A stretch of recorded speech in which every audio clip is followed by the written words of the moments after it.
31 দফা জনগণের দফা, এটা বিএনপির দফা নয়, এটা একটি দলের দফা নয়। আমরা যারা যুগপৎ আন্দোলনে ছিলাম তাদের সবার দফা হচ্ছে 31 দফা।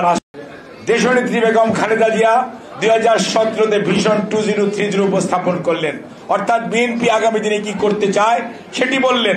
22 সনের ডিসেম্বর মাসে এই ভারপ্রাপ্ত চেয়ারম্যান উপস্থাপন করলেন 27 দফা রাষ্ট্র সংস্কারের কর্মসূচি, এবং জুলাই মাস 2023 সকল বিরোধী দল অ্যাকসেপ্ট তৎকালীন স্বৈরাচার বাদে সবাই 31 দফা রাষ্ট্র সংস্কারের কর্মসূচি জাতির সামনে উপস্থাপন করলেন।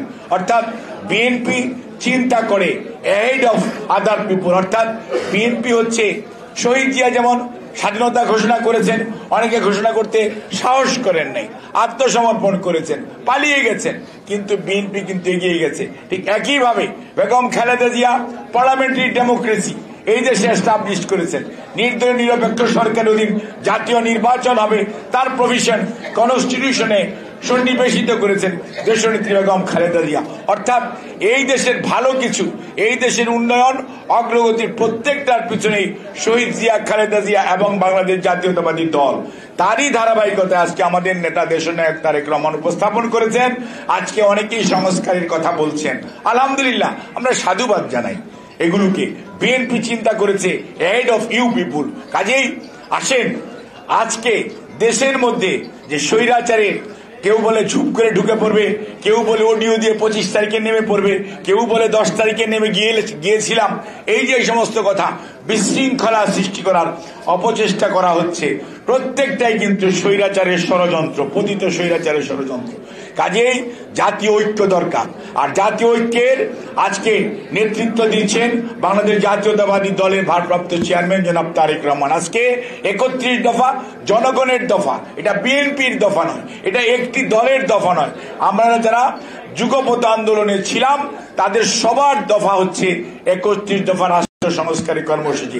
আর মানুষের অধিকার ফেরত দেওয়ার জন্য যে আন্দোলন, এই আন্দোলনের নেতা দেশনায়ক জনাব তারেক রহমান, ওনার নেতৃত্ব আজকে কি পরিমাণ প্রতিষ্ঠিত। দেশের মানুষ আজকে গণতন্ত্র পুনরুদ্ধার, জনগণের ভোটাধিকার ফেরত দেওয়া, মানবাধিকার ফেরত দেওয়া, গুম হত্যা নির্যাতনের প্রতিকার এবং বিচার চাওয়া, সর্বোপরি দেশে একটি আগামীতে সুষ্ঠু সুন্দর নির্বাচন হওয়ার যে পরিবেশ সৃষ্টি করার জন্য যে মানুষটির উপর দেশের মানুষ আস্থা রাখে সেটি হচ্ছে জনাব তারেক রহমান।